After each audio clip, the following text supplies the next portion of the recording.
Everybody Hey, is there. Hollow. Oh my goodness. And TD, wonderful to see you here. Yes. Oh my All God. right, you ready? Yes, sir. All right, welcome everybody to a Free Thinkers Corner Meet the Author event with Ross Alan Bachelder of South Berwick or Berwick, Maine. That would be Berwick. Berwick, all right. One thing I would like to do is ask everybody just to keep your microphones and your videos off. That'll keep down confusion and interruptions. If you do have any questions, please feel free to use the chat down at the bottom. Throw it in there, and I will relay it to Ross. Facebook Live, we're over up there as well. Everybody over on there can also use the comment section over there, and I will relay any questions or comments to Ross. So we have Ross Bachelder again from Maine, and he's an author, artist, musician. He's a world traveler. He's been active for more than 40 years in the fine and performing arts in northern New England. He's been active as a visual artist in New Hampshire, Maine, and Massachusetts. He's, as I said, a world traveler. He's toured in England, Scotland, New Zealand, Iceland, Paris, Amsterdam, Brugge, Montreal, and many U.S. cities.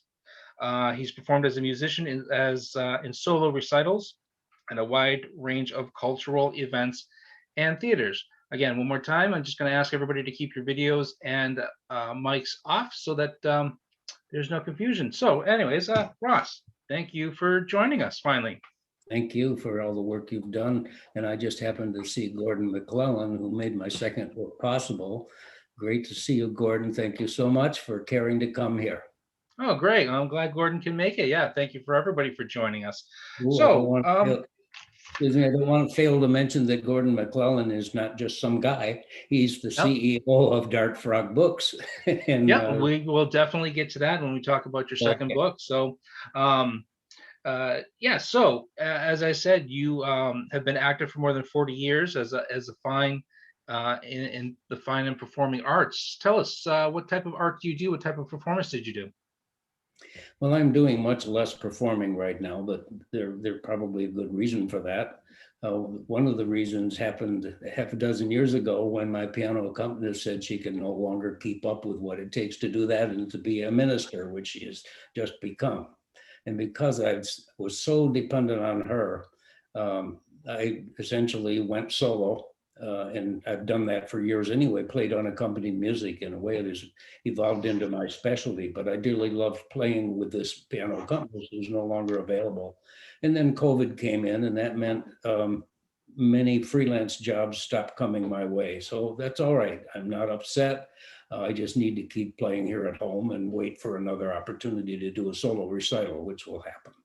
And when it No, go ahead, finish. Yeah, when it comes to the visual arts, I have a phrase that I use and have been using for years when people ask me what I do. I say, well, to begin with, I just tell you that I'm all over the place. And that means that I do more than one creative discipline. And within each of those disciplines, I really don't want to be held down. I want to be free-spirited soul, which I guess I am, for better or worse. So if you were to just talk about the visual arts, drawings, paintings, found object assemblages, and photographs, usually all in one mixture. I'm willing to share a little inside information just to help people who are watching have an honest view of me. Money has a lot to do with how many things and how often one can exhibit or perform, but particularly in the visual art, some artworks cost a lot more money to produce in multiples than others, and photography is the one. By the time you pay for the glass, the mat, the frame, the backing, and all of the other, and the labor, then I can't afford to do as many photographs as I would like to do, but I dearly love photography. And in fact, some of my friends are urging me to put some of my photographs back into my exhibits, and I will be doing that. But the found object assemblies are my true favorite. And paintings, always in acrylic. Although I am about to push myself to try revisit other media that I haven't done a great deal in. In fact, I have a plan right now. I've been asked to do 10 pieces, small pieces for Chocolate Church in Bath, Maine, it to be available as a fundraiser, and I would get half of any sales, which is great. So I've decided to do a different medium for each one of the 10 and force myself to branch out. And one of them I'm going to do, I'm for the very first time, I'm going to try to draw a portrait using embroidery. So I'm looking for unusual approaches and things that will, I guess, cause people to say, hey, I guess I wasn't crazy. I was going to do the same thing. Yeah, I think it's exciting. I'm actually very interested in this one. Well, that's good. You've done an exhibit. You were one of our artists of the months Yeah. when we were doing that prior to COVID there, and I loved the assemblages. I thought they were very creative. A couple of my favorites, though, one of your acrylic pieces that you did was a painting of a paintbrush. Oh, yes, I've had a lot of comments about that. Yes, yes. And then one of the other ones that one of your photographs that you did, and I've seen you post a few other ones, but it's the one that you had in our store. It was a photo of a compost pile or a Yes. part of a Well, compost, and some of it was colorized and some of it wasn't. What makes you think of, how do you decide what to do? Is it just things that you see and say, oh, I want to take a picture of that, or I want to paint that, or do you go out looking for stuff like that? It's a great question. It's an excellent question, because what I would say is the things that people see that I've produced in the visual arts are things that I stumble across. It isn't like I said, I'm going to do an exhibit of compost. No, I went out one morning to empty the compost, and I was really, I don't want to be, smarmy, but I was pretty overwhelmed at the beauty of what I saw, because we were in transition between frost and no more frost, and there was ice all over the elements of it. I spent 10 minutes deciding which portions of the compost pile were best composed. And I would say that wherever I go, I'm looking for surprises. I'm looking for beauty where traditional thinking people can't see it. And that's not meant to be an arrogant comment. It's just that a lot of people haven't approached the life that way in the arts. So many people are completely locked into traditional subject matter, nautical things, portraits, which I dearly love, by the way, crazy about painting portraits. There is a lot of snobbery in every art form. And one of the problems we have in our culture right now, in my opinion, is looking at certain subject matter and approaches within the visual arts as being done with, as being no longer relevant. I think it's a dreadful mistake. When I'm painting a portrait, every inch of that portrait is like doing a little abstract, so that I don't see any come down, I don't see a dropping out of modernity to do a portrait. It's just like another painting to me, and I dearly love them. It's a remarkable challenge to try to catch the expression, the emotion in a person's face. There was one portrait that you did have in your exhibit at our store. I wish I could remember. He was an inspiration to you. He was one of your, I believe, a teacher of yours, or it was so long ago. I don't remember. Would that have been? It was either Vito Ciccatelli, or Yes. it was one of my university professors, and I wouldn't have had that one No, on. it was the Vito. It was Vito. Vito, great opportunity to talk a little bit about what it can be like to do a portrait. I love Vito. I worked for his son for 20 years as a picture framer, and I also founded and managed a gallery.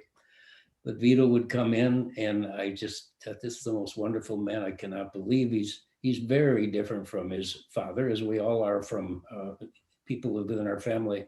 And he and I hit it off immediately. And he was already more than 90 years old. And I thought, he's the sweetest man I have met in years and years and years. So I privately decided, I was just getting ready to develop my skills capturing images in acrylic portraiture. And I said, I got it, I'm going to paint Vito. So I'd finally told him, but for a long time I didn't. And it was magical to do that, because I cared for him so much. So there's a very personal component in choosing who you're going to paint. It wasn't a commission. I wasn't asking for money. I just did it to train myself and for the personal pleasure. Well, anyway, I think that the portrait was quite successful by my standards, and I really grew as an artist from the times I spent on it. But in no way was I going to try to make him look pretty, make him look younger. When I paint a person's portrait, my intention is to paint what I see, not what they wish I would see, which is not to say that I go about it negatively, but every single birthmark, blemish, curiosity about the skin of this man, I worked really hard to capture it. And while all sorts of people loved it, it turned out that the family did not. So that's the danger of portraiture, but that's all right. I wanted it to be in his funeral when he finally died, and I was invited to put it there, but somebody in the family said, no, it's all right. We don't need it after all. And the reason I'm saying that is not to make anyone feel miserable, but to say that when you do a painting of any kind, it doesn't have to be a portrait, don't worry too much about what you think your audience is going to think. If you can grow from it and you have a really strong emotional reaction to what you're doing, you should just go do it. If you can't find a gallery to show it, think of it this way: it's the gallery's problem, not yours. Yep. Yeah, well, that's the same way with music and writing. Yes. So over on Facebook, we have Deborah Marticello Wiley, who made a Yes. quick comment that, so she's watching on Facebook. She says, Ross is amazing. And I most definitely will agree. So you've toured, done exhibits around New Hampshire, Maine, Massachusetts. Where outside of the country have you done? I listed a few. What are some of your favorite places that you exhibited? Oh no, I have to clear up some confusion here. There's no way in the world that I'm going to allow you to think that I was taking my art overseas to show. That was I, just music then. and the only time I performed formally as a musician was, well, actually, there are two things to mention that were very special to me, and I suppose to some other people too, who would get a chance to do them. The first one I'll mention was a chance to perform at the Museum of Fine Arts in Boston in a series called the Afternoon Tea Series. I performed 8 times there, and that was a tremendous lift for me to do that, because for the longest time I said, oh, I heard a flute player down there and I thought he's really good, but between you and me, between me and me, I think I'm a little bit better. And that's when I said, I've got to cut this out. I'm just going to go down there and tell them I want to perform. And I did, and I had a fabulous time. It was a really emotional experience for me. So at that, this is a perfect segue into the next allusion I'm going to make about music and travel. At one of the 8 performances, which was up under the Sargent murals on the 2nd floor, those who've been there know what I'm talking about. A gorgeous place, just surrounded by the most beautiful art and architecture anyone could hope to be. And I got to play in the middle of it, which was extraordinary. A woman and her husband came up and listened to me performing from a distance. And after when they came up and said, oh, that was lovely, and all that, and I'm not dwelling on that. And she said, do you mind if I take a picture? I said, I don't have my camera. And I said, well, my friend has one. She said, well, can I borrow it? And she took a picture. 6 months went by and I was back. That was actually, I'm a little bit ahead of my story. 6 months went by and I found out that woman, Susan Harrison Tustain, a well-known artist from New Zealand, was painting my portrait. That'll never happen again, but it was exciting. And so not only did I go to New Zealand officially, and most importantly, to play there in her opening, and had a wonderful time. The portrait that she painted of me was in the exhibit. And before I left, Susan Harrison Tustain brought up a woman and said, I wanted you to introduce her. She just bought your portrait, which I was Wow. absolutely dumbfounded, because the way I look at it, who wants a portrait of a guy who plays the flute? And I asked her that, and she said, well, the truth is I was so moved by the idea that you would come all the way over from the United States to perform here that it just got to me and I liked your playing, so I bought it. Wow, congratulations. And if I say certain things to you that sound like boasting, please don't forgive me, because it's not. I was absolutely dumbfounded. You know, around here, asking $3,000 for a 38 by 40 is not all that common. Mine was 12 by 14 inches, and the woman who bought it, whom I loved, and I went out for dinner with her the next day, and we talked about it. She spent $6,000 on it. So the reason I think that's worthwhile to bring up is it gave me a chance to be in a place where the expectations for the cost of things are very different from the world I grew up in and live in. A real fascinating development. Yeah, so I love both performances. It's great fun. So you play the flute. Yeah, Do you play any other instruments? yeah. No one would want to come to hear me play the piano, but it's actually my favorite instrument. I'm shaking. You know, there's a limit to how many things one in the creative world can add to their arsenal. And as much as I adore piano literature and love playing, um, I think I love my writing even more. Mm. And I created my career, if could call what I do as a visual artist a career, that I did from the seat of my pants. And that became such an obsession that for 25 years that moved in on my flute world, which not a complaint. It's just got to make room for the thing that has you the most excited. Life is short. So I'm quite willing to have one go into the backstage while the other is up in the front of the stage. I juggle. I juggle. I'm going to paint like hell for 3 months because I have a show, and then I'm going to write like a maniac for 6 months. But usually they overlap. Mhm, mhm. Well, that's a good segue into your writing.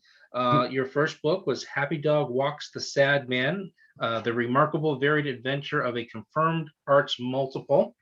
Oops, wrong side. There we go. Yeah. Um, Very, very whimsical.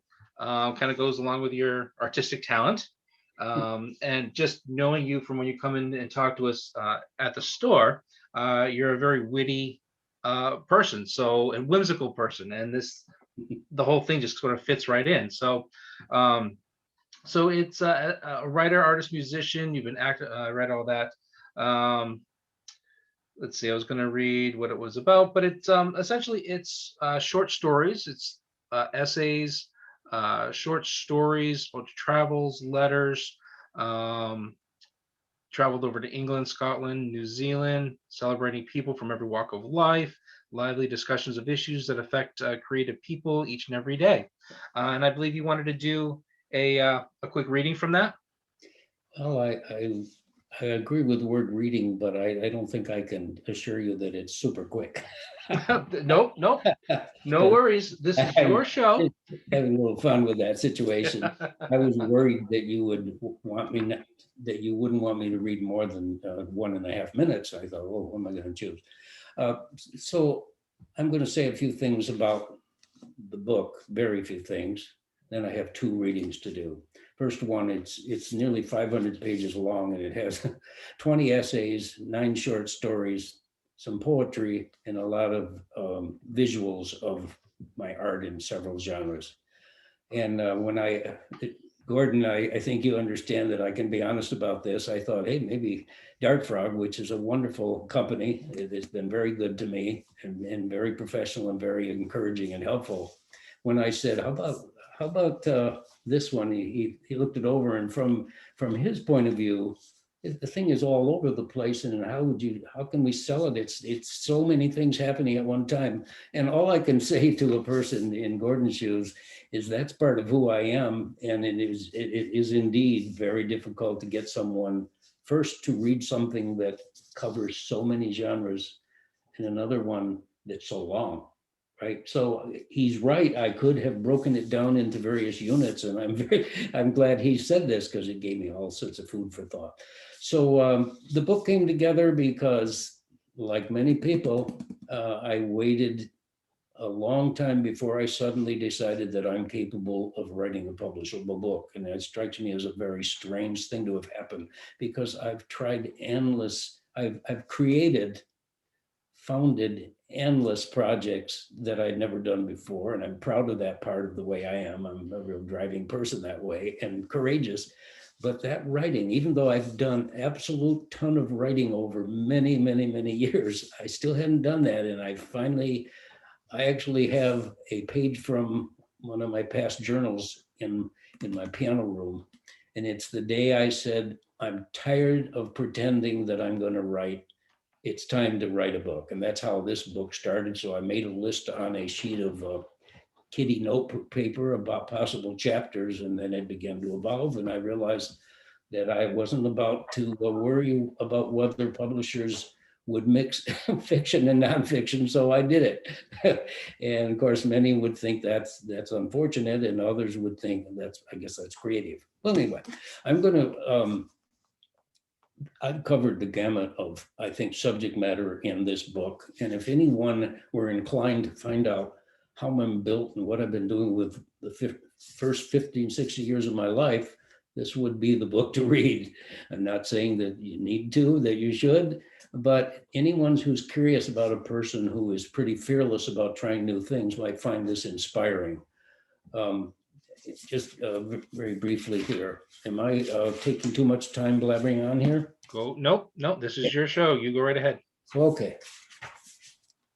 Oh, if I hold, this is what I don't know about the arts.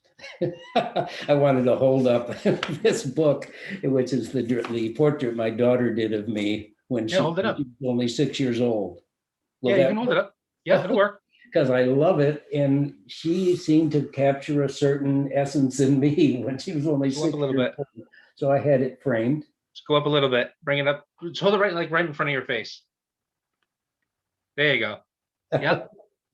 And I love it. Now, if you notice in the pocket of the shirt, there's a little mouse, because she loved her mouse. Yes, and when the poor creature died, we had a funeral out in our yard after we first moved to Maine, and she built a little cross, and we buried it in a wristwatch box, a Timex watch box, things. And then the other thing I'd love to say that is so cool, right there in my head, I have a little almost imperceptible bump that I was born with, and she put it in the paint, and she put it in the drawing, which shows it either shows you how many times she sat on my shoulders, or it's just great and I'm praising her for her very early attention to detail, and I'm proud of that one. So I just wanted to suggest about subject matter. The first one I'm going to read is a bio of a man named Wendell Harwood, and I'll be that in a second. But I've also written about my midwinter romp in England and Scotland, and I hadn't been to New Zealand yet. I've written about the loss of a dear, dear friend who was in my abstract arts group that I founded. I told the whole story of meeting her only to find out she was going to die of cancer. And it was an awful blow to all of us. And I needed to tell that story. So that entire story is one of the longest chapters in the book, is the story of my friendship with her and her work as an artist.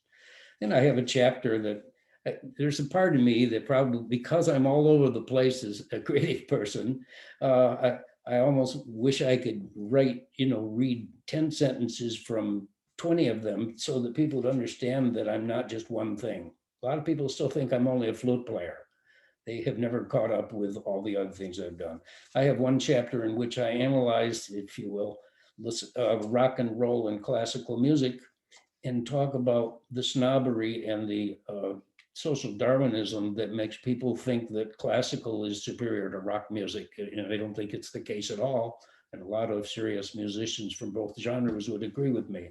So I'm proud of getting deep into those issues. Yeah, and the whole story of my trip to New Zealand is in there, and only a couple more. I went to Philadelphia in 1979 to interview Buckminster Fuller, and that whole story is in here, and I had a great time writing that one.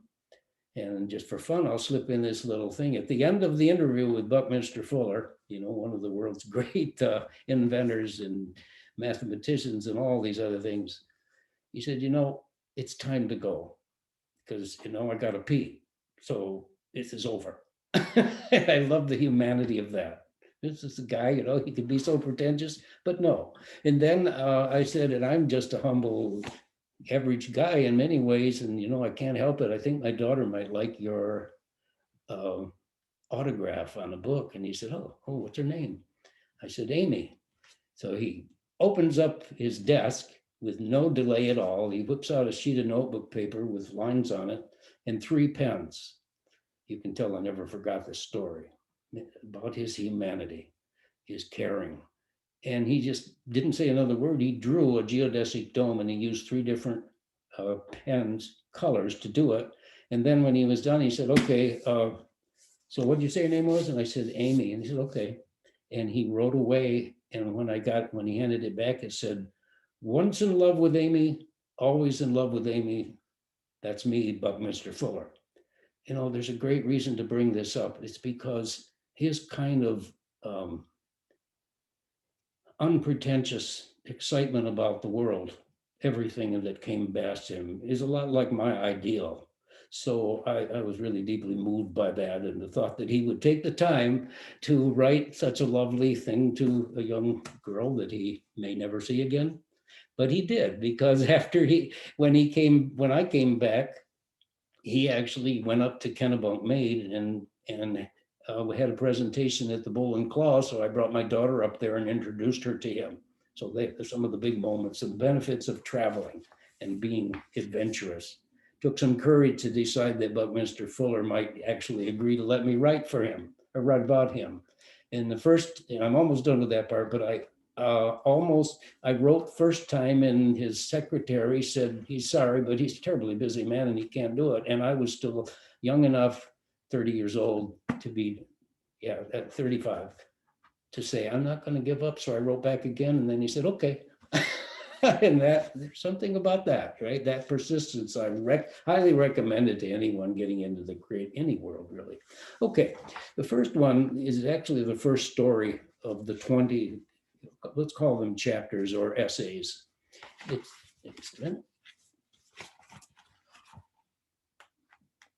I went to, as an undergraduate, I studied music at Eastern Michigan University in Ypsilanti. And I think I was probably as wide-eyed and idealistic as any freshman they could dream up. And I was open to all possibilities. But it never dawned on me that I would become, in a way, close friends with, not with one of the professors, which would be highly unusual, but with the janitor of the music department. And I thought so much of him, and we clicked just the way I clicked with Vino Ciccatelli. We really clicked. And so I'm going to read you a few of the pages about Wendell Harwood. And it's called Lessons a Janitor Taught Me. Each one of the 20 chapters in my book, this book, had an italicized introduction. I felt it's helpful for people to see where I'm coming from. So right now I'm reading the italics. We can never really predict which of the thousands of people we cross paths with in our lives are destined to be the most significant influence on us. Our values, our character, our future successes and failures. When in 1962, I first stepped onto a college campus as a freshman music student, I was certain the most influential people would have to be my professors. After all, they had the power, and as sculptors of the mind, they were destined to contribute mightily to the shape of my thinking, my ways of conducting myself in the world beyond the classroom, and my prospects as a young professional in the making. But as a callow 18-year-old bursting with optimism and eager to learn, I'd soon discover that knowledge and wisdom can be found not just in the classroom, but in the most unlikely of places. And that, to my great surprise and everlasting gratitude, became the most important lesson of my college years. So here we go. Part of be prepared. Probably about 15 minutes. We'll see what happens. So you get up and walk around, do whatever you want to do. Wendell Harwood, the name has a certain patrician high society panache, doesn't it?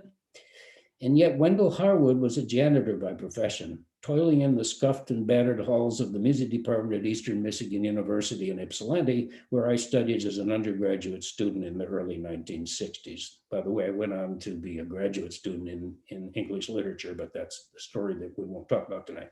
Harwood first made him known to me when, in an As an incoming freshman, I stepped for the very first time into the downstairs men's room of Alexander Music Building and discovered him crouched in front of a stall cleaning a toilet. He was short and stout, probably in his late 40s, with big, beefy hands and fingers like German sausages. His complexion was clammy and blue veined. His hairline receded to the halfway point of his scalp. His blue gray eyes had a distant, otherworldly look about them, as if he were anywhere but in the basement of an academic building cleaning up other people's messes. I would soon learn that Wendell didn't find it easy to look at others, or perhaps even himself, straight in the eye. If you have to use the bathroom, he said, I can come back another time. He had such a sweet, gentle way about him. He had a lifting tenor voice, but when he spoke, the words kind of tumbled out willy-nilly, making it hard for me to understand him. Quite all right, I can wait, I said, feeling very young and culturally distant from a man who, in both appearance and circumstances, was so dramatically different from the father I knew and the high school band director I expected to become. He stood up and moved across the room, then began cleaning the sink opposite the stalls, humming quietly as he scrubbed.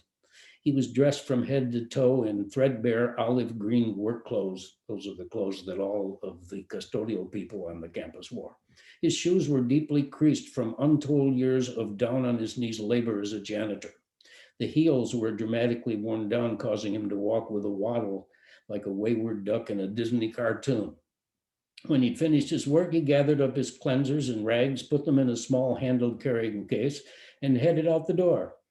All done, he said.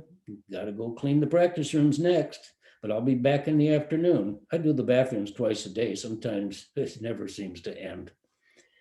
In the next section in this reading from this chapter, Wendell the Invisible. I'd see Wendell nearly every day in the music department that first year, mopping and waxing the floors, tending to the bathrooms, or polishing the practice room pianos. He never failed to say hello, then ask me how my classes were going. Got to keep up with your studies, he'd say, and put in your time in the practice room too. See, there was a little bit of father in him for me, even then. The more I saw Wendell walking the halls of Alexander Music Building, we nearly always called it Alex for short, the more obvious it became that when he wasn't being mercilessly stereotyped, he was being routinely and callously ignored. Except for the many times when someone needed his services, he was essentially an invisible man of the music department. Students and faculty alike considered him certifiably quirky, perhaps even a little bereft of his marbles. He nearly always mumbled to himself while going about his labors, and much of what he said was slurred and nearly unintelligible. One of the uglier and more persistent rumors, with a lot of dark humor, I have to confess, was that he was known to sweep across, he was thought to be known to sweep across campus every day at sunrise, check the bushes for piles of human waste, then shovel them into a bucket, bring them back to Alexander and deposit them in the dumpster before reporting to work. However ill-conceived were those theories about Wendell, he was thought by and large to be little more than a kind-hearted but hopelessly befuddled social outcast. That was my reading of it. The result was that people seldom, if ever, attempted to look beyond the map and pale and ask themselves what else Wendell Harwood might actually have to offer other than his services as a janitor. As I worked my way through my undergraduate years, I came to see that the university community and its non-academic support staff actually inhabited two separate, patently unequal universes. Higher education has always been demonstrably hierarchical, an unabashed petri dish for the growth of social Darwinist ways of thinking. Social stratification, along with its unsavory consequences, was as rife and endemic at EMU as anywhere else in academia.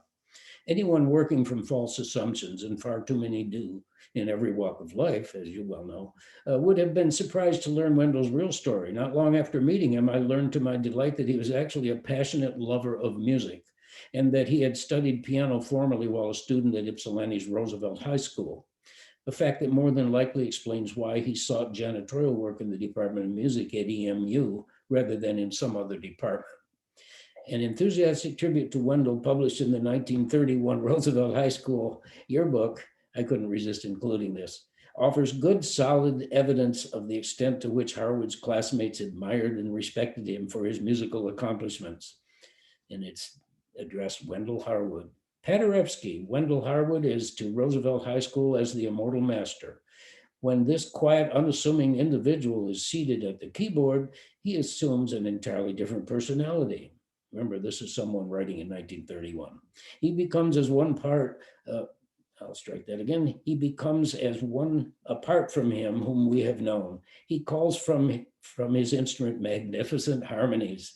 He touches it softly and it responds with minor strains of unspeakable sweetness. Our thoughts of Wendell as quiet and conservative vanish. While he plays, we discover that we did not know him at all.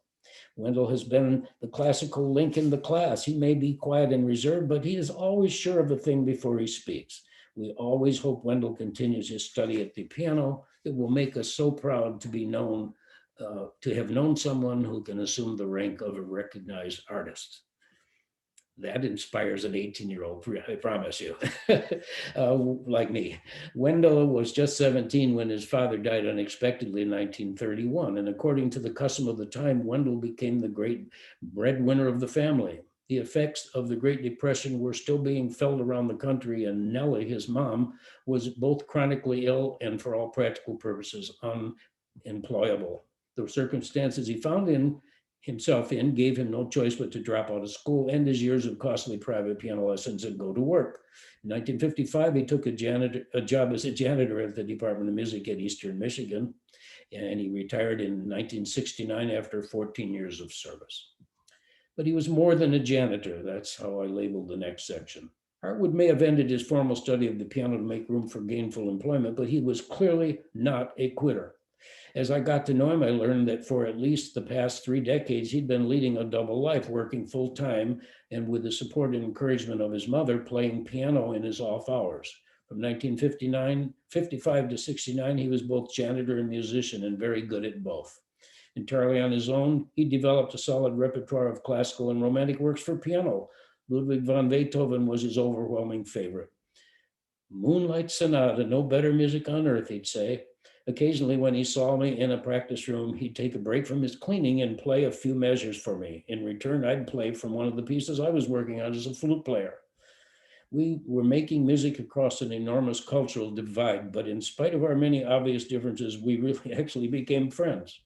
One late September evening in my freshman year, I shut myself into a practice room just off the balcony of Pease Auditorium to work on C.P.E. Bach's Solfeggetto, a piece that many learning pianists are ordered to learn because it teaches you so much. It was a piece I'd be required to play in front of a jury in less than 1 week. I just leapt headlong into an especially difficult passage when my concentration was broken by the elegant sounds of a piano, a well-played piano, coming from somewhere in the auditorium. I put down my flute and opened the practice room door and stepped out into the balcony to see where the sound was coming from. The answer was just 30 feet below me at the very center of the stage. I sat down in front of the brass railing along the lip of the balcony and listened intently to the music. The scene below me was illuminated by a single unshaded light bulb dangling high above the Baldwin Grand that he had served so many visiting soloists with distinction for the better part of a century.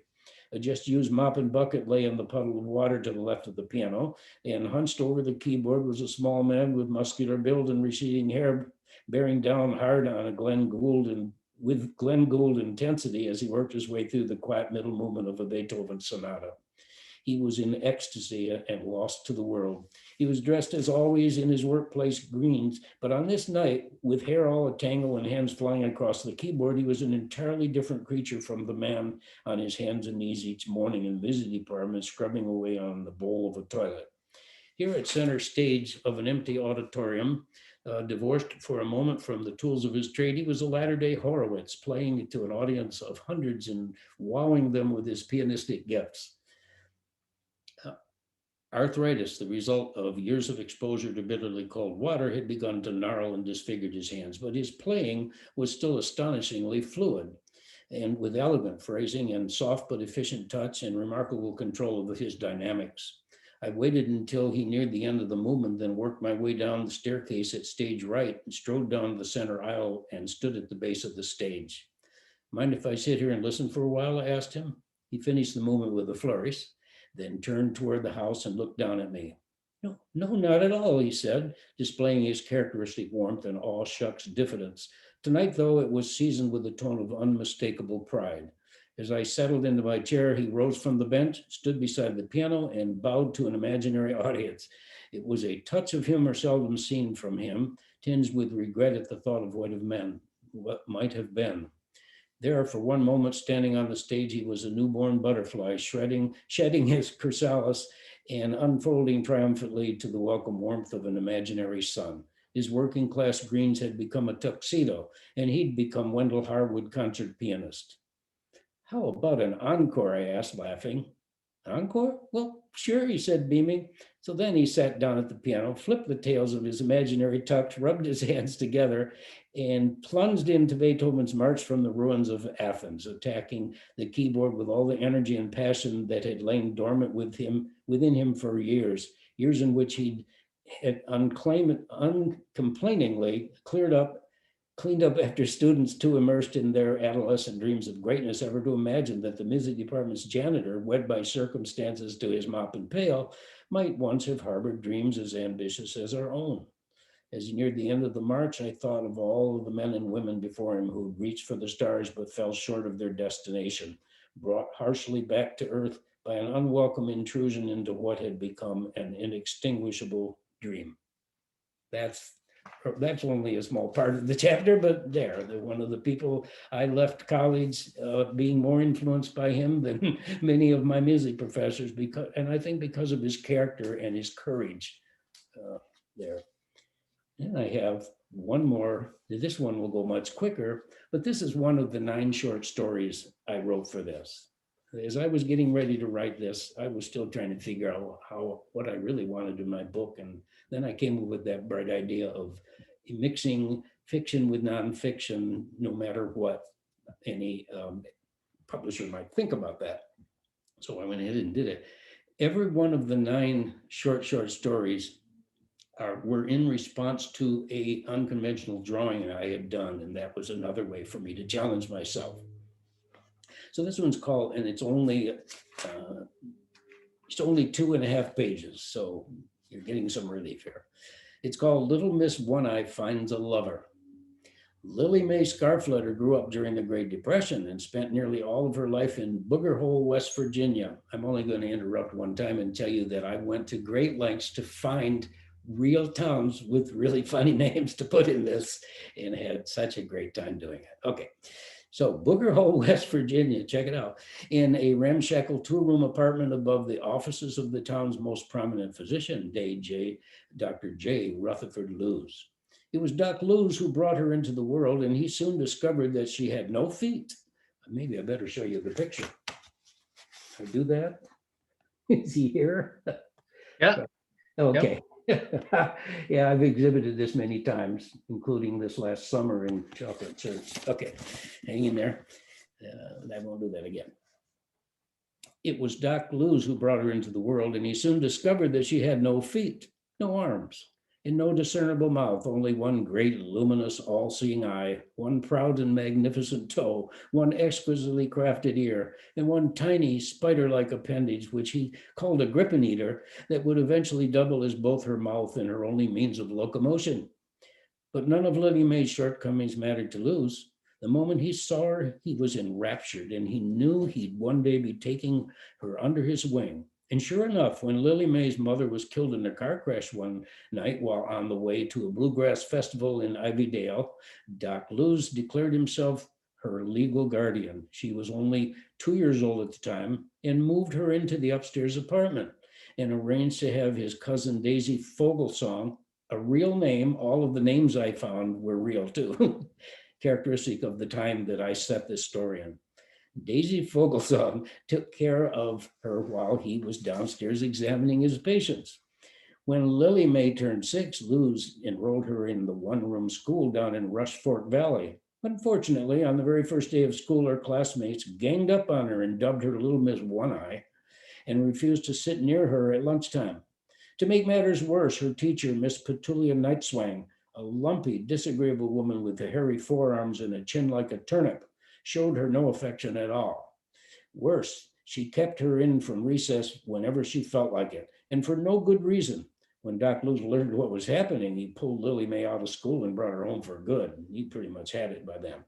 Luz may have been a big-hearted fellow, but he was also notoriously tight with the dollar.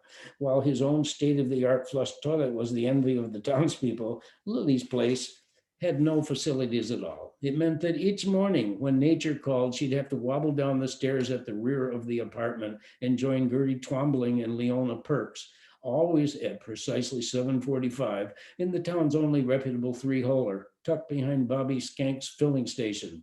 Depending on how you look at it, regularity can be, well, either a blessing or a curse.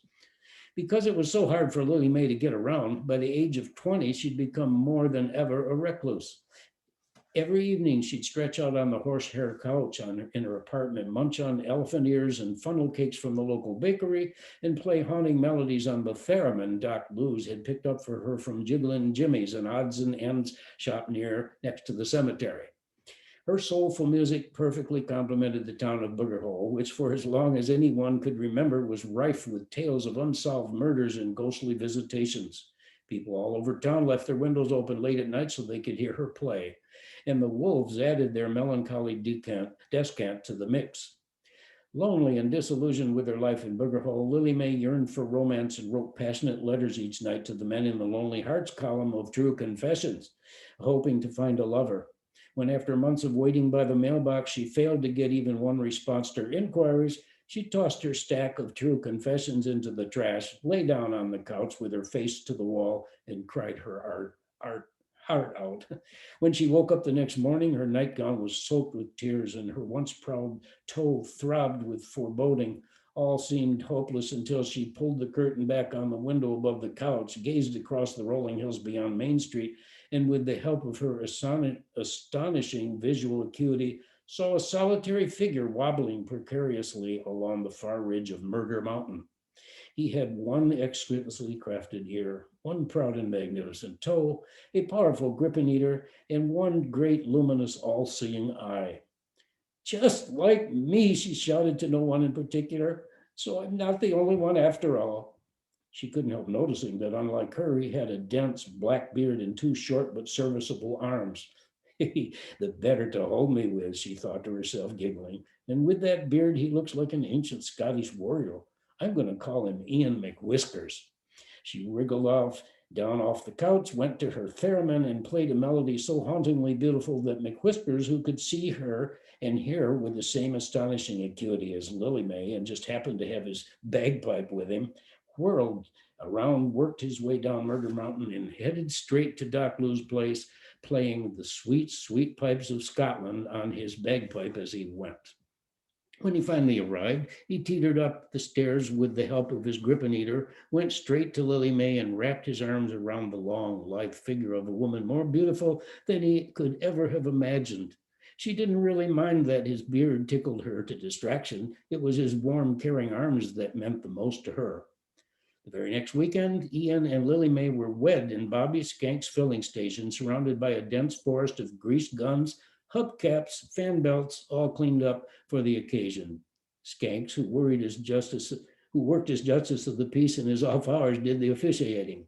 And Doc Luz, who was best man in the ceremony, finally abandoned his parsimonious ways and had a deluxe flushable two-holer installed in the upstairs apartment, complete with a hand-carved seat made of rare, splinter-proof bablinga wood imported from Bangui, Central Africa.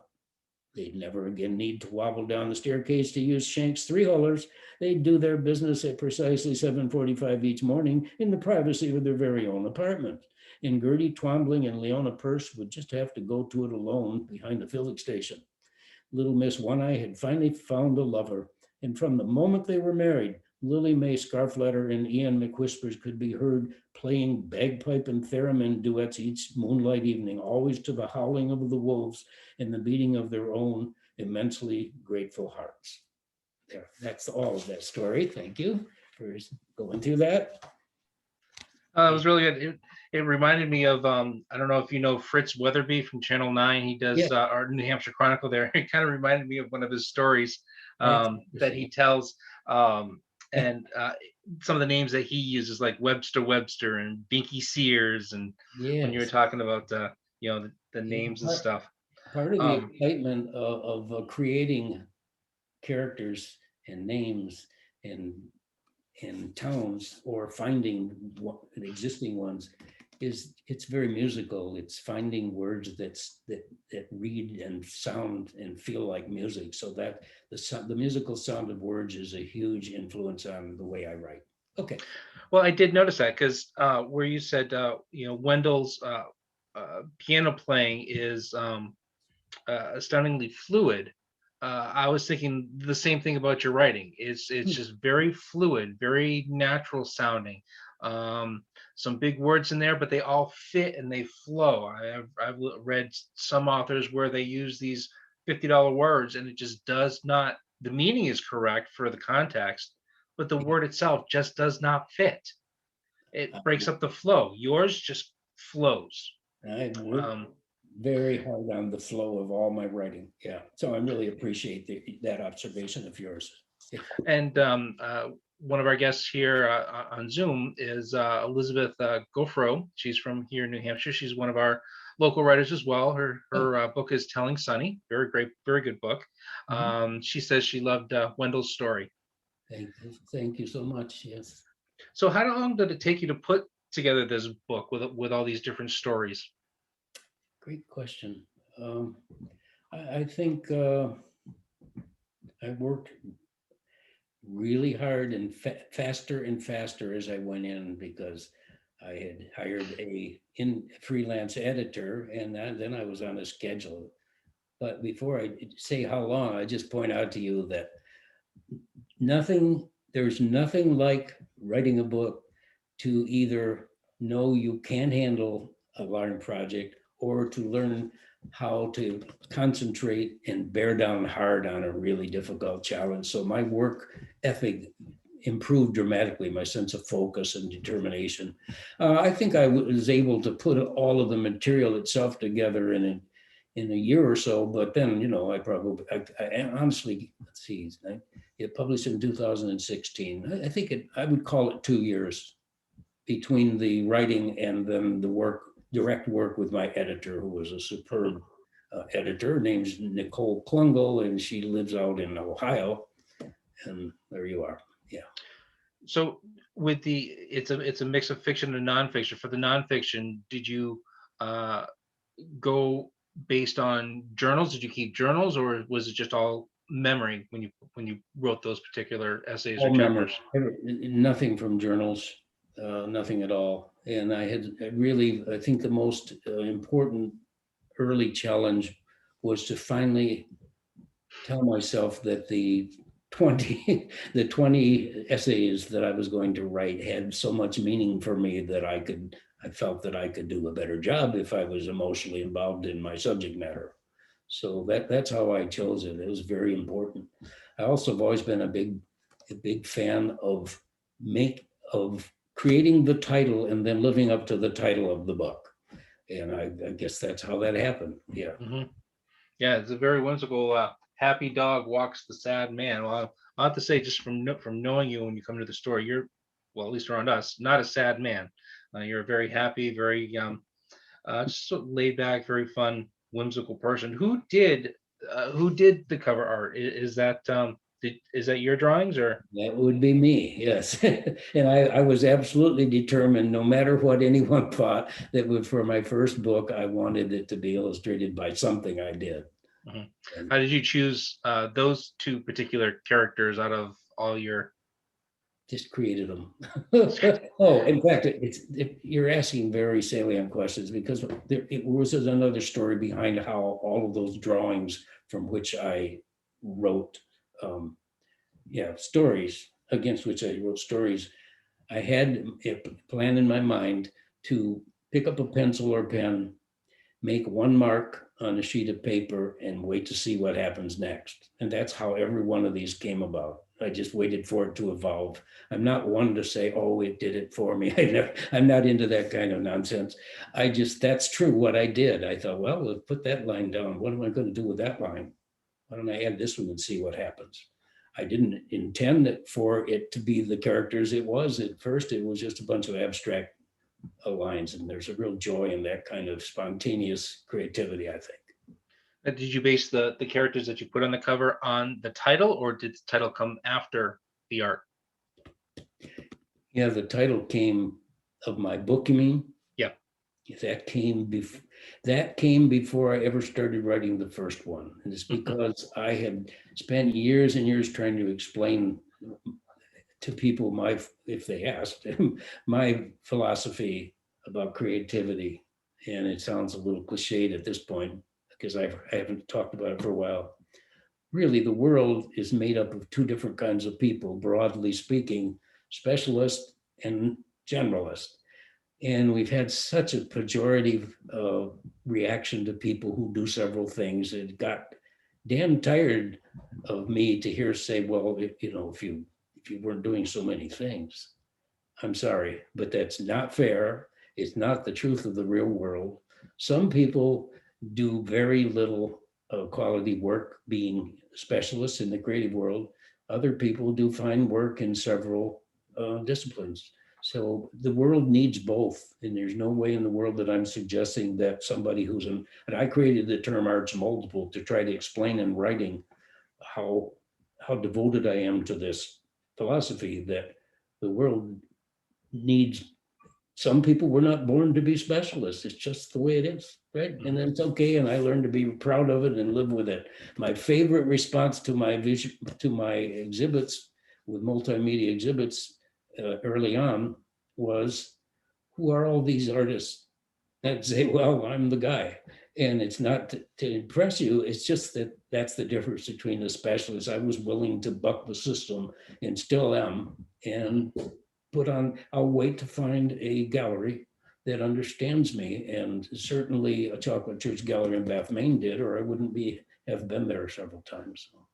Well, we're a bookstore that definitely understands you, and that's why we have your book in the store. That's right. I should have mentioned that. That's right. We hit it off beautifully. But I have to say, Yeah. anyway, one of the reasons he's a fine person and a really driven and professional guy, but it's the intensity of his devotion to the work he's doing on the bookstore that makes me enjoy going there. I mean, he's doing a great job in it, but I'm drawn to people who just pull all the stops to do the business and to do it damn well. So he and I think, share that determination.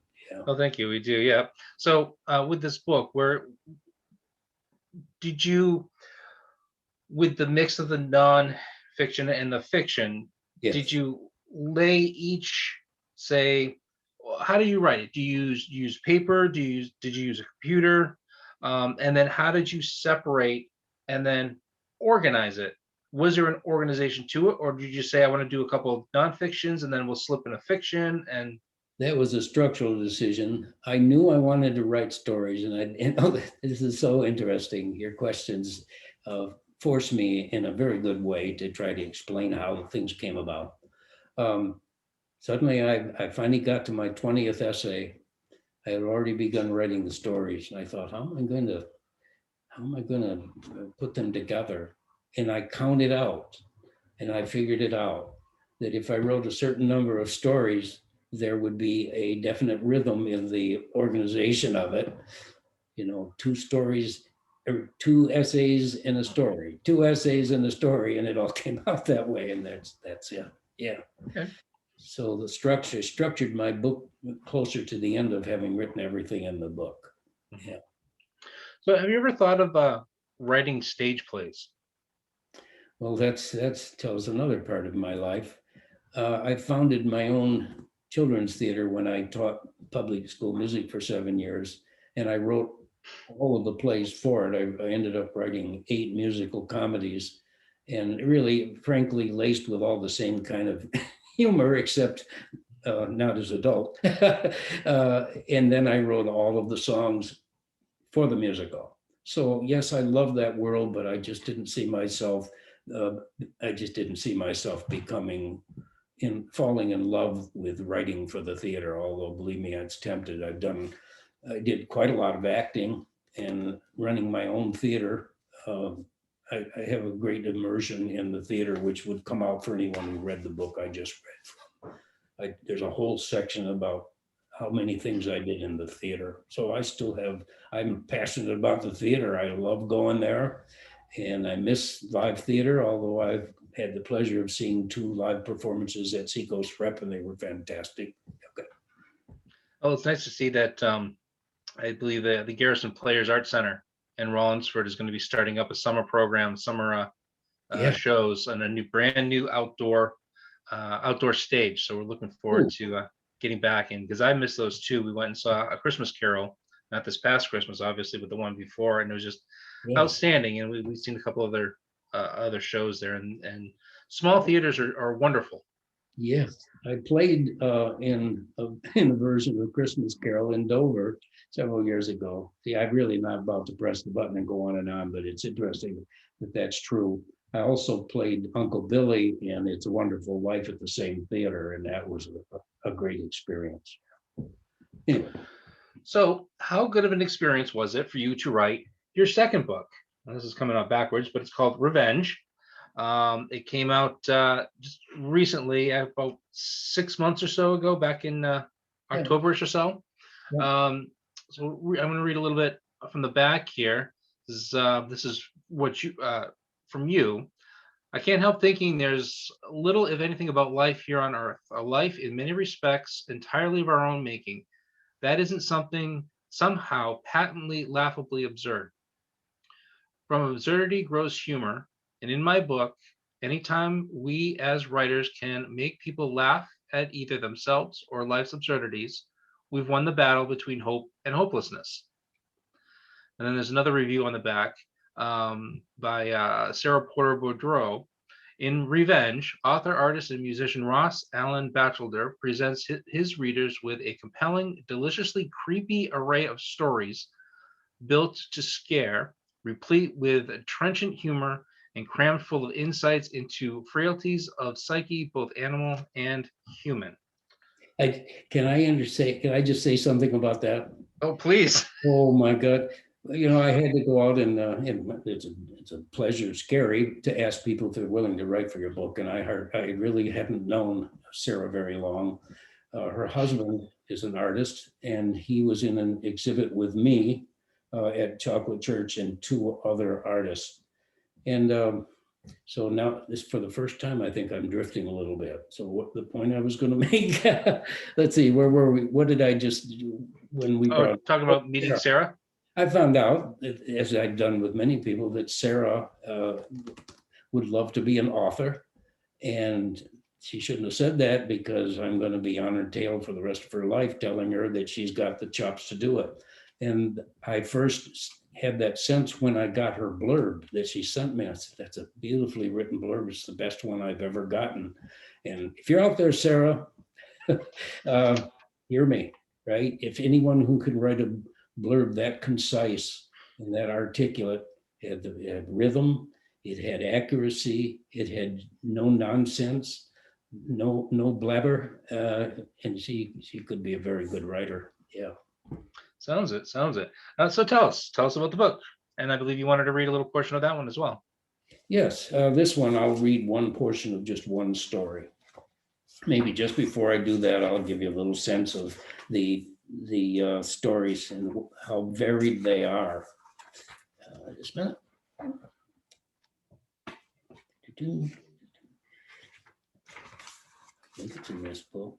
Oh, okay. And Gordon's washing machine doesn't even know where he is in it. All right. One of them is about spiders. That's not the one I'm going to.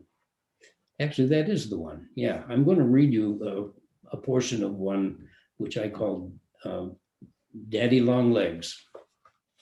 But there are many other subjects. The first one is, one of the stories is about lobsters who are sick to death of being sold as meat for tourists that they don't like. They don't like the way they dress. They don't like their attitudes in my story. And they stage a rebellion. That gives you an idea of the humor in every one of my stories has humor in this book, and very intentionally. I have one called 8 Ball, in which the 8-ball ends up having a fiendish personality and does serious damage to people he doesn't like. That's enough of that. So Daddy Longlegs. And as I did with my first book, I write an short italicized introduction, because I like the idea of having it set up people for the story. So here's the italicized part. Spiders, by and large, people either love them or hate them.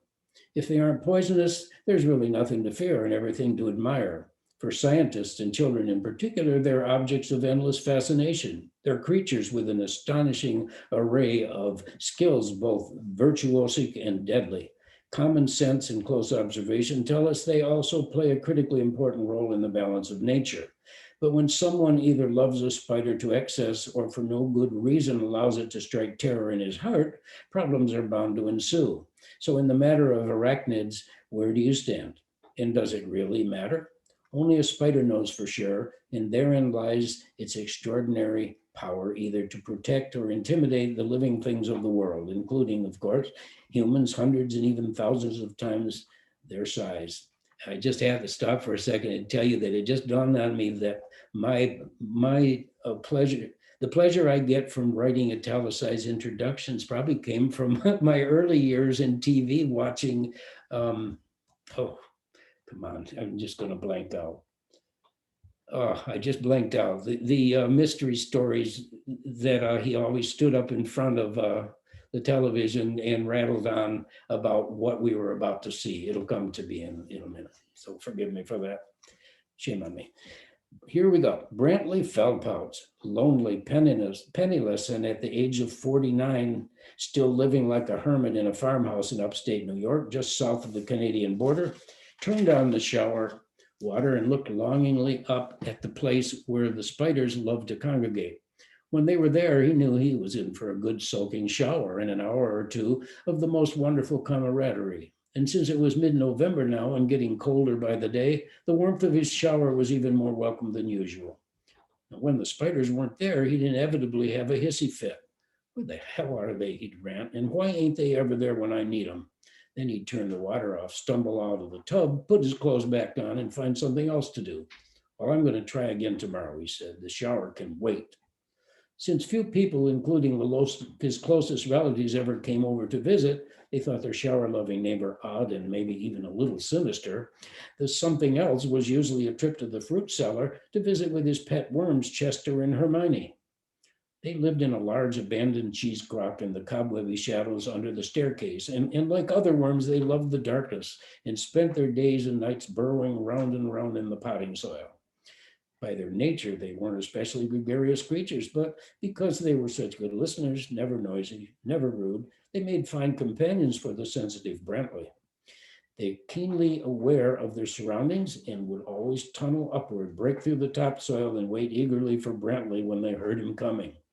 Then he'd pull up an old rocking chair he kept in the fruit cellar, lean back with a fresh brewed coffee in one hand and a cigarette in the other, and talk with them for hours about their lives as worms, his own strange and inexplicable obsessions, and the sorry condition of the world. He worried that they might not like the smoke, but they never complained, so he lit up anyway, always making sure he never blew the fumes straight into their faces.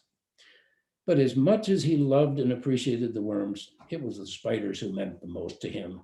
And because spiders loved being near water and Brantley had harbored a deep-seated fear of germs since childhood, it seemed inevitable that they would be spending a great deal of time together whenever he showered.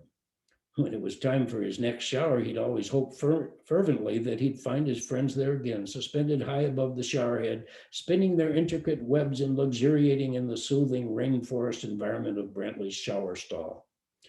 Now, his granddaddy Whalen thought anyone who liked spiders that much had to be sick in the head, but he put up with Brantley's obsessions anyway. That's because his grandson was family. He was a Feldpouch, and the Feldpouches always stuck together. Whalen might hate spiders with a passion. Long ago, in fact, while in South America on a church mission, he was bitten by a bird-eating tarantula big as a boxer's fist. But if Brantley loved the spiders, then sick in the head or not, his granddaddy was just going to learn to deal with it.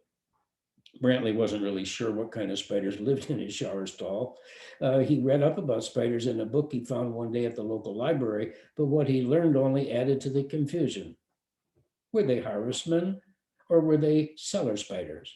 Were they opilions or were they aranii? It was all too much for him to handle, so he finally settled on the name Daddy Longlegs. It was good enough for him, and besides, he liked the sound of the words. Just saying them out loud always made him smile, and they never failed to remind him of his homespun, spindly-legged granddaddy Whalen. But it wasn't just Granddaddy Whalen whose legs were unnaturally long. Truth is that long legs had been a genealogical motif of the Feldpouch clan for generations, and his long, let's try that again. And like his gangly sister Leona, Brantley carried on the tradition. Along with Brantley's towering legs came an abundant shock of brittle straw-colored hair. And when his classmates discovered one day that the name Feldpouch meant field bundle or scarecrow, well, guess what? They branded him Scarecrow and taunted him relentlessly, both at recess and in their cafeterias. Scarecrow, Scarecrow, the world's worst nightmare crow, they'd chant malevolently whenever they saw him. But it was the spiders, not the opinions of his classmates, that mattered most to Brantley. Anyone who knew the Feldpouch clan knew that Brantley's fear of being unclean had at least some of its origins in the Feldpouch family's longtime distrust of anyone living north of the border. Now, Granddaddy Whalen, an ignorant, hateful man who'd lost 2 fingers in a logging accident while working dead drunk at a crew up in Alberta, he always blamed the Canadians for the loss while at the supper table every night. Who knows how filthy them French Canadian loggers really are beneath their fancy shirts and Sunday breeches, he'd say to the young Brantley between mouthfuls of pickled corn dog. They sneak down across the border nearly every weekend, all smeared up with pine sap and tobacco juice, just to get themselves some cheap beer and cigarettes at Poach's. It's dirty money, by God. It's not good for Americans. Said Brantley. So don't you be shopping at Poach's now, you hear? There's Canadian money in the registers there. And that means them Canucks can begin fingering the chump change we get back down here in the Straits. Yes, Grandpa, said Brantley, then dug into his plate of steaming flapjacks. Now, the Bible says cleanliness is next to godliness, but the Canucks don't know nothing about either one of those. Besides, he said, pointing his fork at the 2 ketchup-smeared stumps on his left hand, see, it's them who cut off these 2 fingers of mine.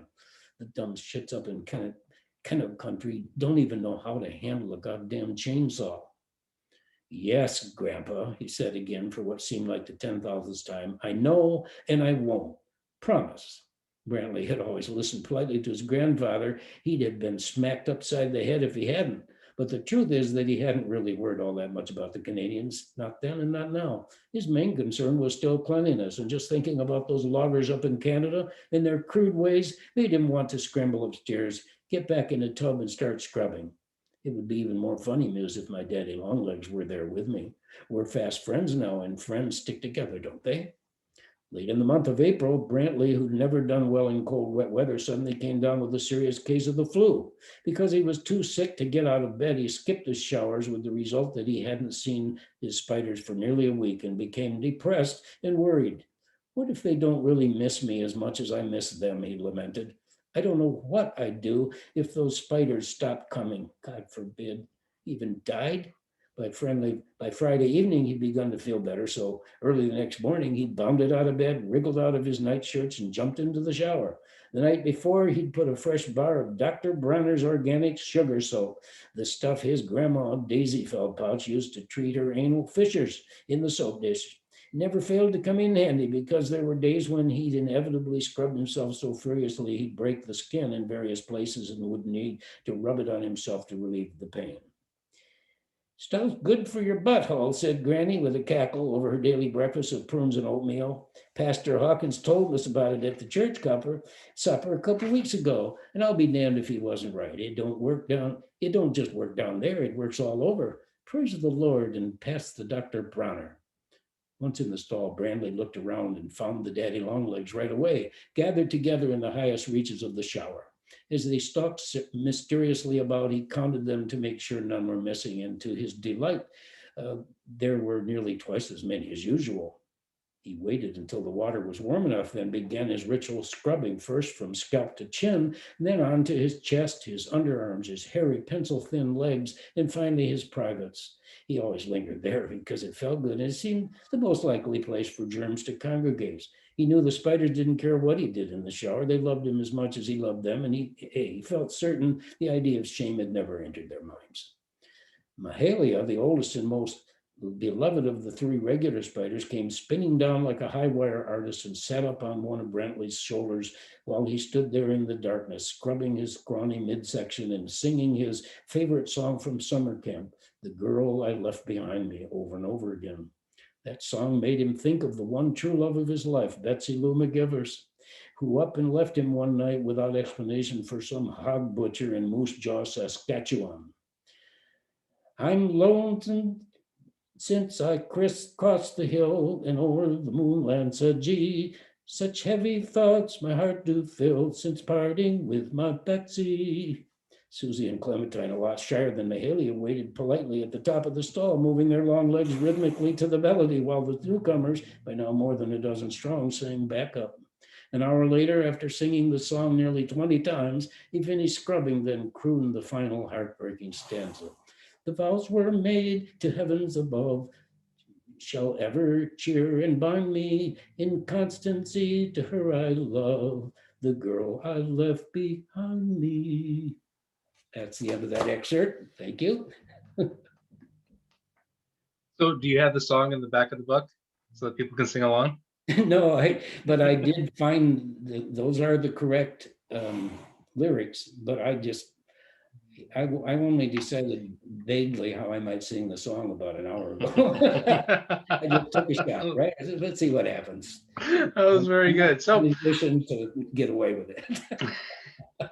so how did you come up with the subjects for your story? So you've got the Daddy Longlegs, you got the poultice. You mentioned the lobsters, Damien, Petunia, and the Great Escape.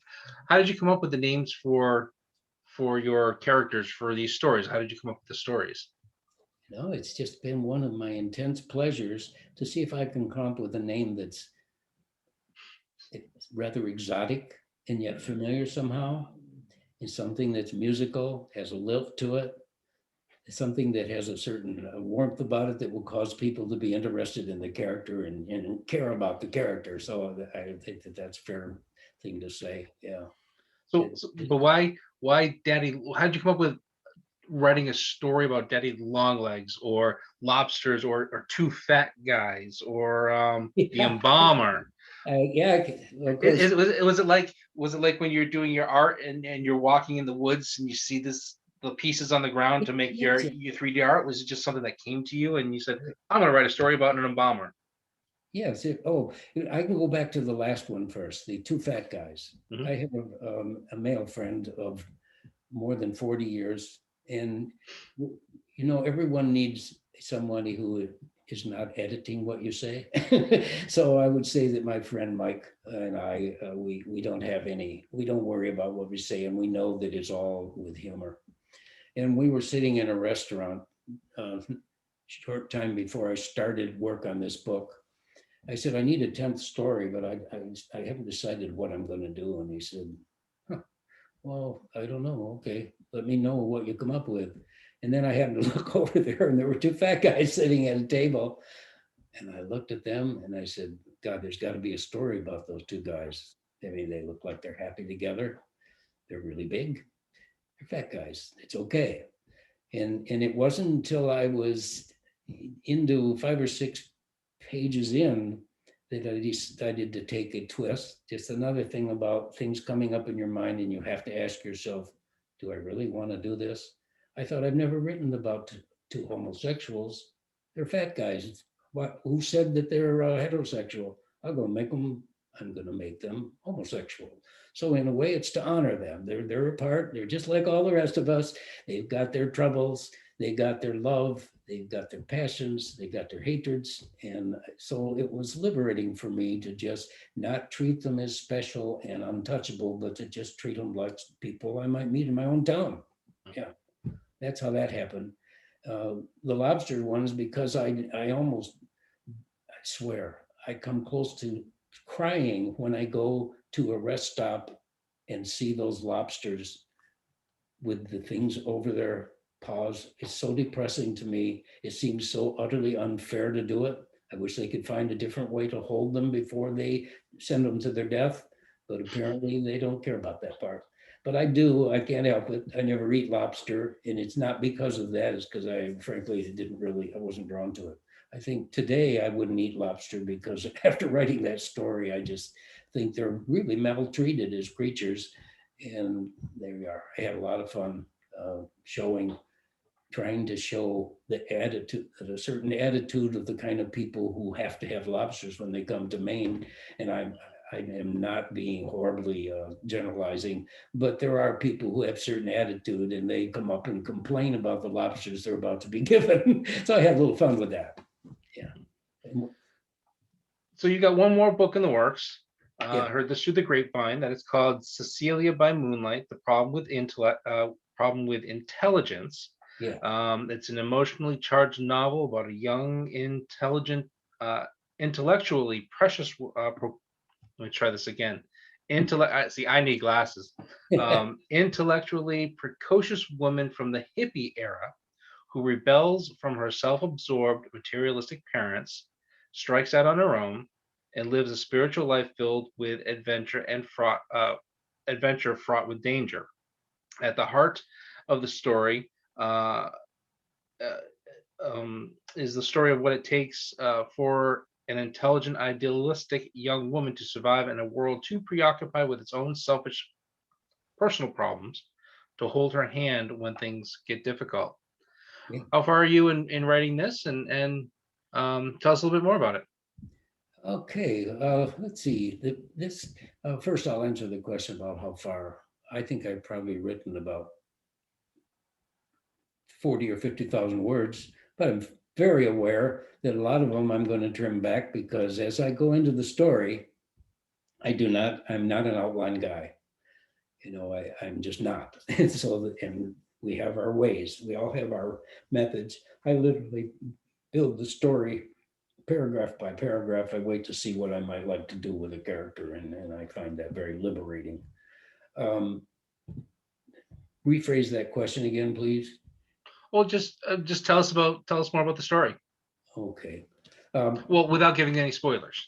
Yeah, at the heart of the story is things I've observed in larger society and among maybe some, not my friends, but people I know who come across. And reading I've done. I've been a teacher. I'm married to a teacher who saw the whole gamut of human behavior and family influences as any teacher. When you do 30 some years with middle school people, you've heard all the stories. Well, there's a kind of young girl who is still having trouble in conservative places being taken as seriously as young boys. I can't tell you how many friends I have who say, yeah, I was sick to death of having them give my brother all of the breaks and assume that he was going to be an intellectual, that he was going to be a good businessman. And I wanted to tell the story of a young girl who had that problem, who had parents with very low expectations for her, little faith in her intelligence, and anger that she was opinionated.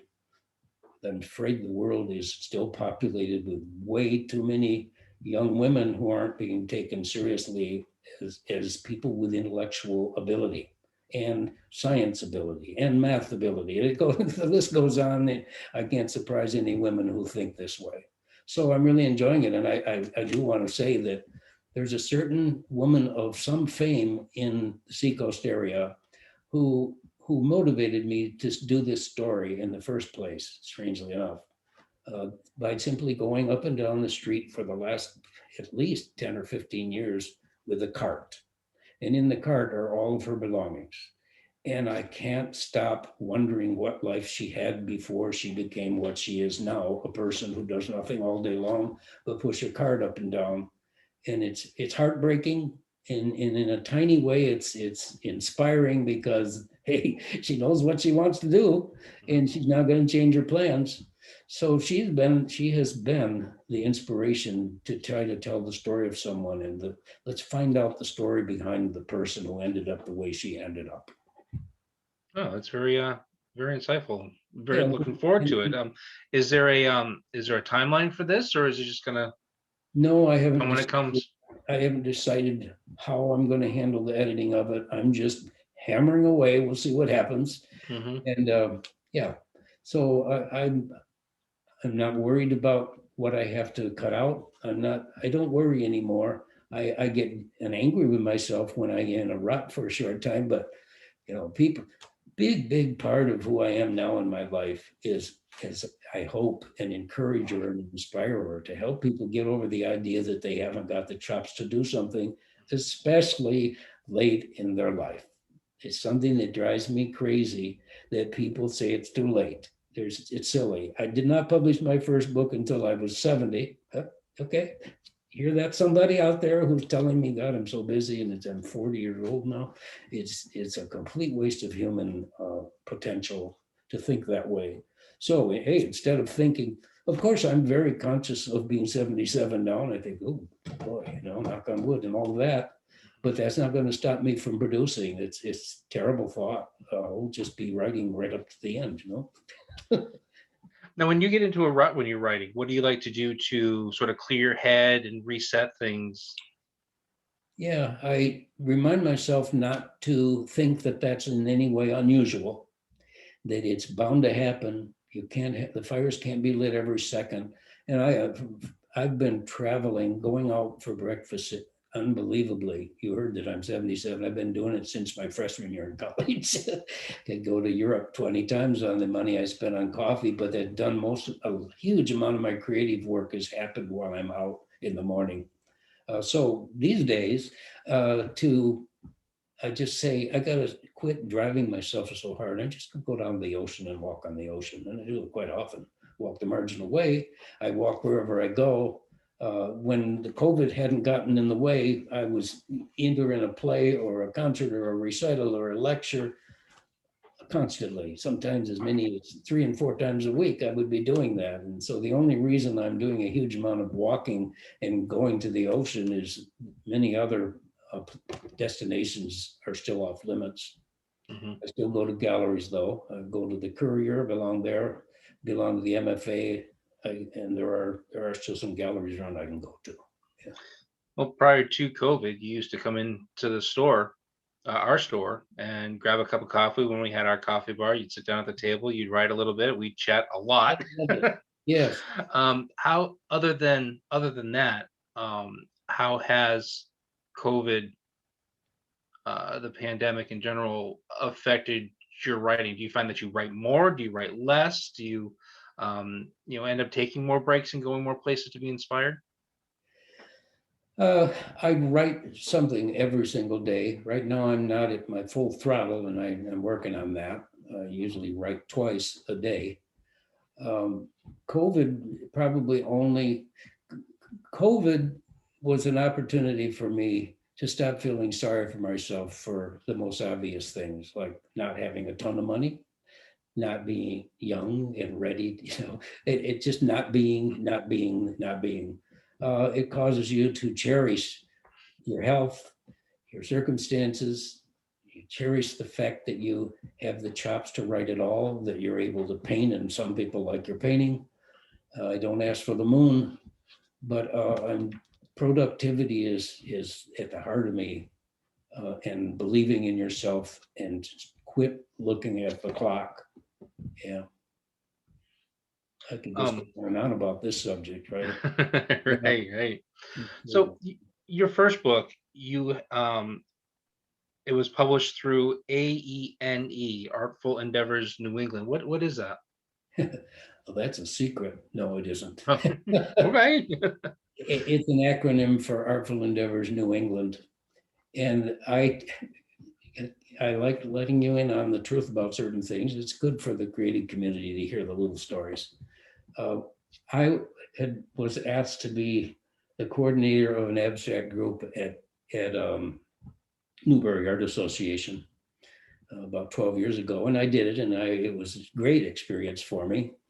But I was saying to them, I spent a lot of years with arts publicity, and I think you need to punch up your title a little bit. Why don't we put NE on the end of it?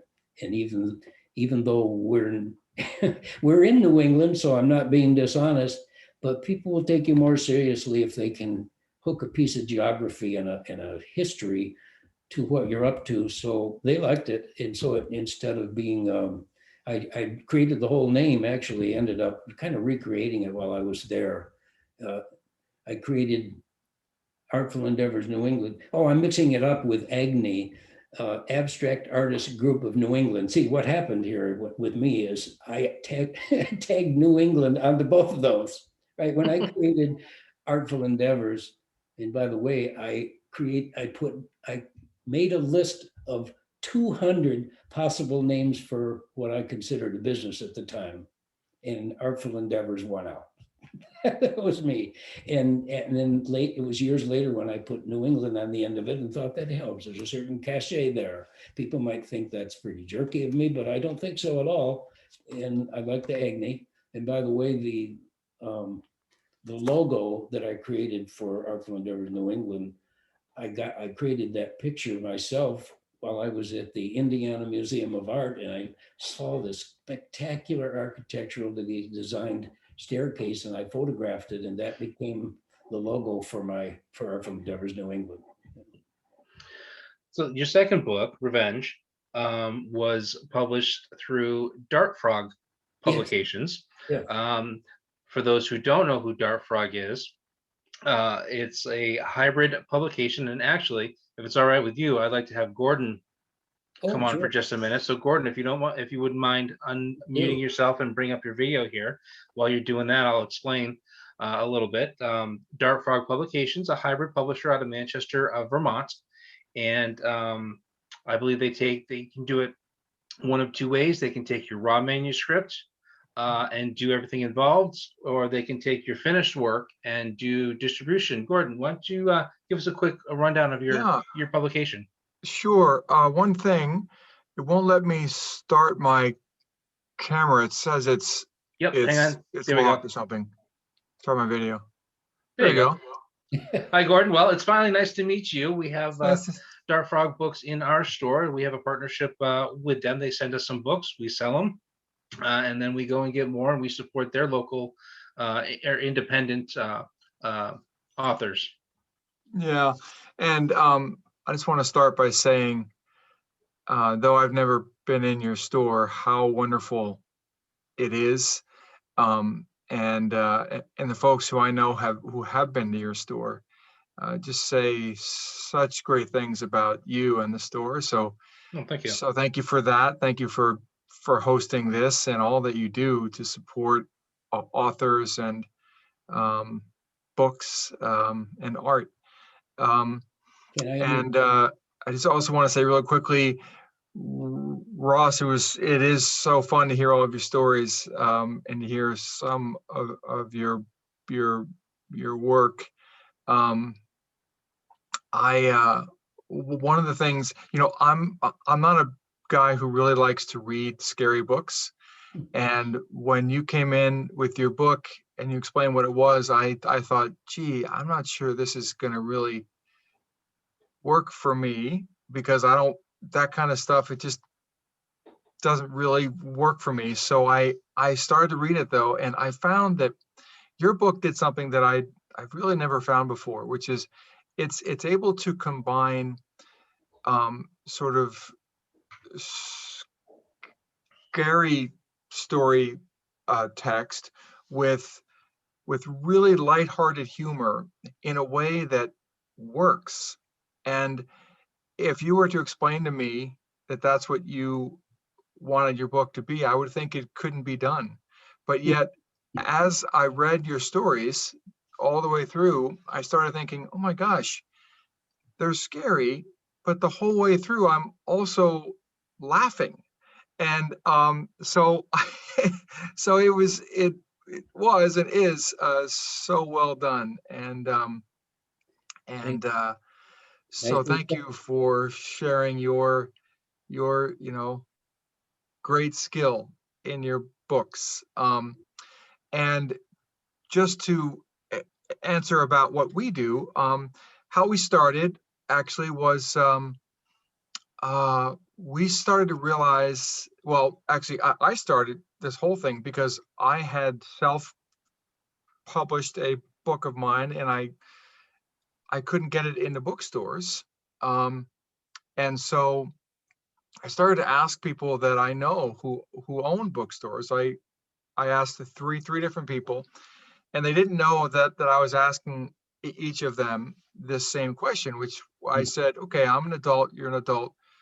My books, are they bad? And they said, no, they're great. And I said, okay, so I have these books that you say are good, and you have all these books in your store that you sell. So why can't I get my book into your store? And all three of them, not knowing that I was speaking to the other two, all three of them said the exact same thing to me. They said, with all due respect, we can't stand it when folks like you walk into our store, because we're not built to vet books. And we have so many people walking into our store now every month with a book in hand saying, I wrote a book, you sell books, can you read my book? And if you want it, can you sell it? And so I went home that night and I thought, there's a possible business here. So we began to just tell bookstores that we would vet the books, we would read them. And bookstores started, as folks would walk in with their book in hand, they'd start to say to them, go here. If those folks say that it's well done, then great. So that's how we started. And from there, we started to realize that that there were so many other needs that authors had that weren't necessarily being met. And so we just expanded from there. And now, now we publish, we have a self-pub option, we have a hybrid option, and we also have a traditional option now. And everything else that comes with that, from editing to art to formatting and marketing and all the rest. So it's expanded, but it all started from my not being able to get my book into a bookstore and asking, and three different bookstore owners gave me the exact same very honest response, which inspired this idea to fill this gap, which is to help bookstores sort of vet the indie books out there. Great. Well, thank you very much. Yeah, indeed. A couple of things, can I say, Chris? One Oh, is, yeah, please do. I never intended to write a book of horror stories, short stories. When I started writing the stories, I wasn't thinking I'm going to break into the horror genre. I have no interest in specializing as a horror writer, but I'd do it again because I had a great time doing it. But I'm open for brand new experiences. And the other thing that I am so happy I have a chance to mention is the difficulty it is to know how many people think that because Houghton Mifflin didn't choose me, I must not be good enough. I deeply resent that, and so do thousands of other people. You can go to any library and see poorly written books with fancy publishers' names. You can go to a self-publishing company of high quality with high expectations like Dart Frog, and you see some damn good writing, and I'm proud of my stuff. I'll never apologize for that. Let me interrupt you real quick. I accidentally shut your video off, so if you wouldn't mind going down to the bottom left-hand corner and turn yourself back on. What? You're a powerful guy. So what do I do? Just the bottom left, it should say start video on the little camera there. Go ahead and click on that. Yeah, that was my fault. My I thought I was clicking somewhere else. I ended up clicking US. So welcome back. So yeah, so you're really one of the first authors that we do have a few who have gone the Dark Frog route. And again, thanks to Gordon for even reaching out to me and letting me know that Margaret Porter, who lives in Concord, she was one of their Dark Frog published books, and that she was in the area, and I have her books now. But I brought them the attention of them to you, and you went to them. So you're really one of the first ones that I know who's gone through the whole process. How did you find that process? What are the steps that you had to take to get the book published to them?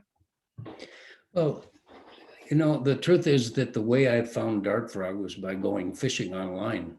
Simple as that, right? I just said, I've got to see what's available. And I compared. I thought that the two things made me get comfortable trying Dark Frog, because I knew nothing about them. The quality of their pitch, online pitch, was very professionally done. And the fact that they had this is my word, not his, levels of skill that they were willing to acknowledge, and they give them a name. So Dark Frog Plus, it made me feel good and made me feel more authentic to know that they could have said, you're not ready for that, or they could say you are. The same thing could happen with someone at Houghton Mifflin. Somebody in the committee say, yeah, I think he's ready. The other one said, you got to be kidding me. So I think the bias we have against self-publishing is appalling and really not constructive. Mark Twain wrote his own reviews of his books in the beginning to try to get people to read them. He say all sorts of wonderful things about his books in local newspapers. I wouldn't do that, but that's all right, Mark. I forgive you. I just think that don't worry. If you know you're a damn good writer, then it doesn't matter whether a certain person in a big office in New York City said you were. And if that person says you're not a good writer, don't listen to them. Just work your ass off and get better, right? It's actually helpful to be rejected. Anyone really knows that.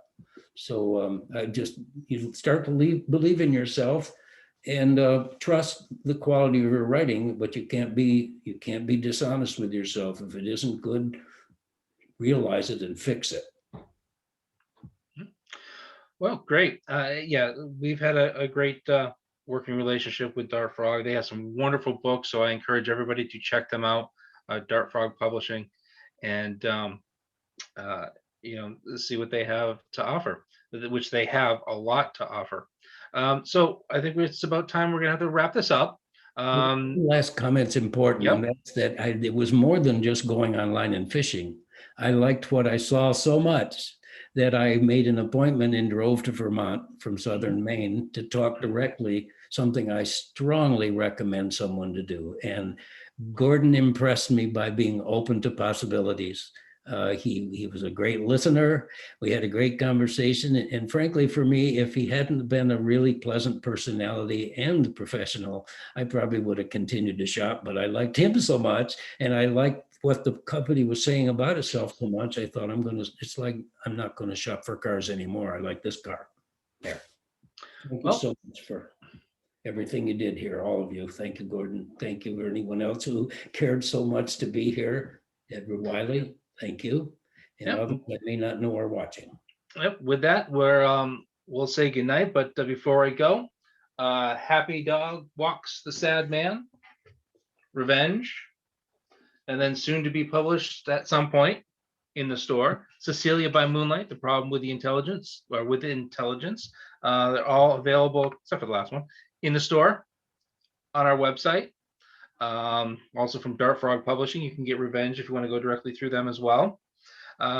Everybody who came tonight, both on Facebook Live and here on Zoom, thank you very much for being here and your comments and questions. And Ross, especially you, thank you very much. And I look forward to seeing you in the store again. You'll see me soon. And it's been a real pleasure, Chris. An ongoing pleasure working with you. Yeah. Well, thank you. You all, everybody have a good night.